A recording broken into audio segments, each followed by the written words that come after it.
네, 안녕하세요. 제이비입니다. 오늘은 주말이라 제가 특별한 일이 있지 않는 한 영상을 올리지 않는 날인데 어제 나스닥 증시가 엄청난 변동성을 보이다가 결국 하락 마감한 이유에 대해 궁금해하는 분들이 좀 계실 것 같아서 그 이유에 대해 이야기해 보도록 하겠습니다. 그리고 다들 보셨겠지만 이게 장 막판으로 갈수록 다시 매수세가 들어오면서 그나마 어느 정도 하락폭을 만회해서 망정이지 장중에 보면 나스닥이고 반도체고 정말 무자비하게 빠졌었잖아요. 그래서 왜 이런 일이 벌어졌는지 사실 다른 경제 방송들에서 이유를 제대로 설명했으면 굳이 저까지 영상을 올리진 않으려고 했는데 뭔가 이게 제 기준에 100% 만족되는 설명이 나오는 곳이 없더라고요. 뭐 그렇다고 제 분석이 무조건 100점짜리라는 거는 아니고 또 다른 누군가가 봤을 때는 부족한 부분이 많이 보일 수 있지만 어쨌든 제가 생각하는 어제 증시 하락 이유에 대해 이야기해 보도록 할 테니까요. 관심 있는 분들은 끝까지 잘 들어주시면 좋을 것 같습니다. 자, 우선 첫 번째, 이건 다른 경제 방송들에서 많이 언급한 부분이기도 한데요. 어제가 미국 결제일 기준 최종 거래일이자 동시에 월말이었기 때문에 기관들의 연말 포트폴리오 조정에 의한 여파가 있었을 수 있습니다. 혹시 모르는 분들이 계실까봐 말씀드리자면요. 포트폴리오 조정이라는 건 이런 거예요. 개인들이야 한번 사면 장기 투자한답시고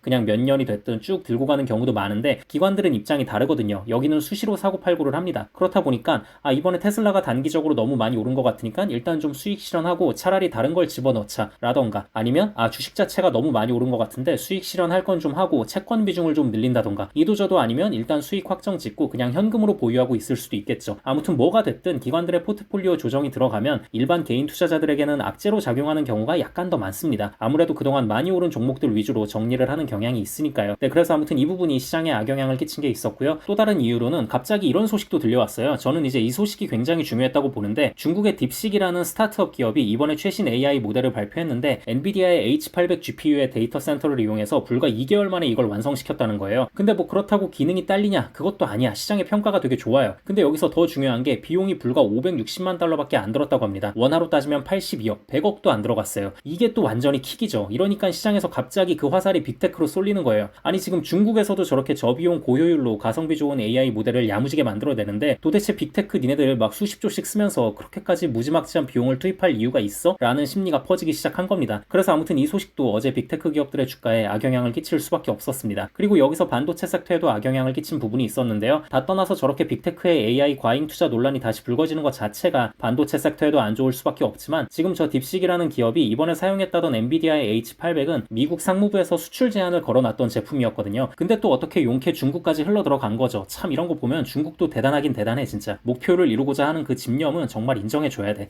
아무튼 그래서 이게 이렇게 되면 추후 미국 정부가 더 강력한 대중국 수출 제재안을 내놓을 수도 있겠죠. 그래서 이 부분이 또 반도체 섹터에도 악영향을 끼칠 수밖에 없었습니다. 그리고 이제 이거 말고도 일본의 12월 도쿄 근원 CPI가 나왔는데요. 수치 자체는 2.4%가 나오면서 예상치를 약간이지만 하회해서 나쁘지 않았는데 그 세부 내용을 들여다보면 임금 인상이 물가에 반영되는 추세가 이어지고 있다는 게 다시 한번 확인이 되면서 일본 금리 인상 확률이 올라갔고요. 당연히 이 부분은 미국 채권과 나스닥 증시에 안 좋게 작용할 수밖에 없었습니다. 그리고 이제 개별 기업 소식 몇 가지 전해드리자면요. 애플은 중국에 대한 반도체 규제가 심화되면 최근 텐센트와 협업하기로 논의 중이던 AI 도입에 차질이 생길 수도 있다는 우려가 퍼지며 하락했고요. 그리고 마이크로소프트는 자사의 서비스에 코파일럿 AI를 끼워 팔겠다는 혐의가 제기된 부분, 그리고 오픈 AI와 어쩌면 결별을 할지도 모른다는 카더라 소식까지 더해지며 하락했습니다. 그리고 테슬라도 하락했는데요. 우선 자동차 기업이다 보니까 최근 금리가 자꾸 이렇게 치솟는 거에 대한 영향을 많이 받을 수밖에 없고요. 또 중국의 대표 전기차 기업 중 하나인 리오토의 CEO가 테슬라의 자율주행은 라이다가 없기 때문에 중국에서 이런저런 허가를 따낸다거나 운영하는 게 쉽지 않을 것이라는 발언까지 더해지면서 주가가 하락했습니다. 네, 그럼 오늘 영상은 이 정도 하면 될 것 같고요. 미리 예고 하나 드리자면 내일 일요일에 제가 영상을 하나 올릴 예정인데요. 나스닥 시황 분석 영상은 아니고요. 연말을 맞아서 가볍게 보실 수 있을 만한 특별 영상을 하나 올리도록 할 테니까요. 내일 올리게 될 영상도 많이들 봐주시면 좋을 것 같습니다. 네, 그럼 다음 영상에서 뵙겠습니다. 감사합니다.